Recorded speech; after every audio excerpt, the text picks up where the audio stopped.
to His Excellency Ambassador of the European Union, Michalis Rokas, to address us.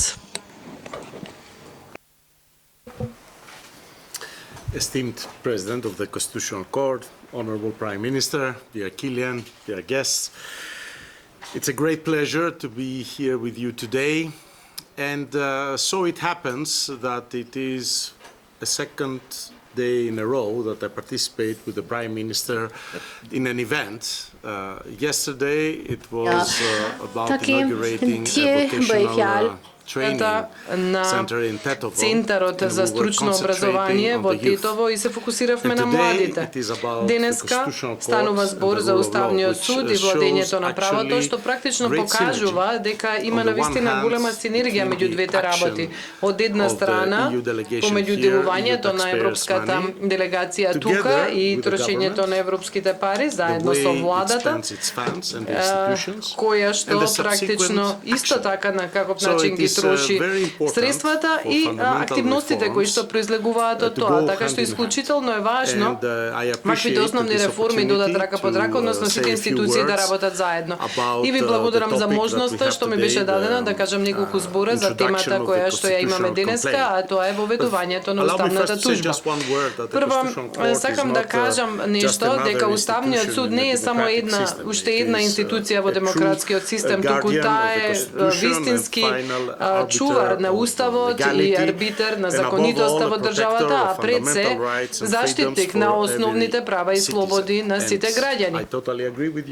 И целосно се согласувам со вас дека неговите надлежности, автономност, независност и отпорност се исклучително важни прво за владењето на правото во државата, меѓутоа исто така и за сопствениот напредок на државата кон членството во Европската унија, бидејќи тоа ни е заедничка цел. Со колективното делување и со фактот што Уставниот суд сега веќе има отворени дебати на кои што учествува и јавноста, што значи дека правдата и владењето на правото ја доближуваме до јавноста. Сакам да ви честитам на тоа, господин председател. И тоа е единствениот начин да се оди напред, бидејќи нема едно магично решение кој што одговара на сите, вклучително и за уставната тужба. Сите добро знаеме дека во Европската унија постојат различни држави кои што имаат различни системи и кои што на различен начин го запазуваат ова. Значи, државите членки на различен начин го решаваат ова и ги спроведуваат препораките од Венецијанската комисија. Меѓутоа, не сакаме да промовираме еден единствен модел.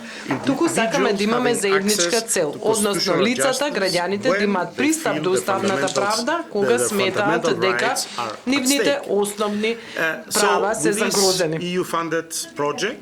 Со овој проект финансиран од Европската унија, кој што детално ќе го представиме денеска, веруваме дека навистина придонесуваме значително за оваа дискусија. И уште поважно што може да се адресираат различни прашања, бидејќи сите знаеме дека Уставниот суд ја има основната правна рамка согласно која функционира, меѓутоа за многу аспекти се ослонуваат на внатрешни практики наместо јасно дефинирани пишани правила или правилници.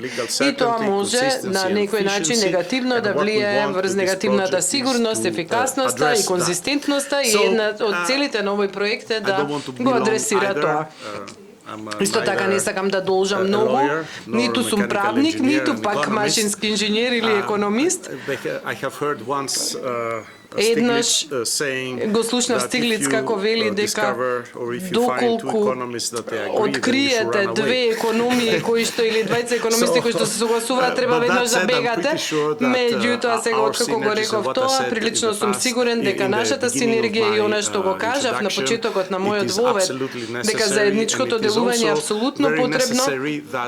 Исто така е многу важно да видиме точно и конкретно што треба да се направи и од наша страна ние ќе ги обезбедиме сите достапни средства да дадеме поддршка на патот на државата кон Европската унија со цел солидно и просперитетно владење на правото во Северна Македонија. Амбасадоре Рокас. Бидејќи веќе наведовте неколку мина од своите професии, остана уште поранешен новинар, since we all mentioned many of the professions, it only left the journalist to be addressing.